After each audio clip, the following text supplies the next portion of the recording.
Hi guys, எல்லோரும் எப்படி இருக்கீங்க? எங்கள் வீட்டில் இன்றைக்கி ஃபிஷ் ஃப்ரை தான்.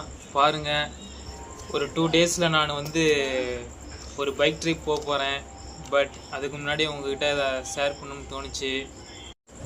இங்கே பாருங்க காய்ஸ், மீன் மண்டை இதில் மேக்ஸிமம் கறி இருக்காது.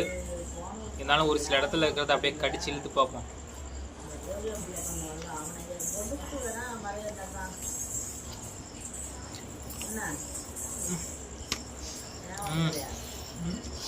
சூப்பர் காய்ஸ், செம்ம டேஸ்ட். இந்த மாதிரி ஒரு நல்ல ட்ராவல் எக்ஸ்பீரியன்ஸ், அப்புறம் ஒரு சின்ன சின்ன என்டர்டைன்மெண்ட், எப்போயாவது ஒரு டைம் இந்த மாதிரி ஒரு நல்ல ஃபுட் வீட்டில் செஞ்சிருது. இது மாதிரி ஒரு சேனலை உங்களுக்கு பிடிச்சிருந்தா கண்டிப்பாக சப்ஸ்கிரைப் பண்ணுங்கள். ஓகே காய்ஸ், பாய்.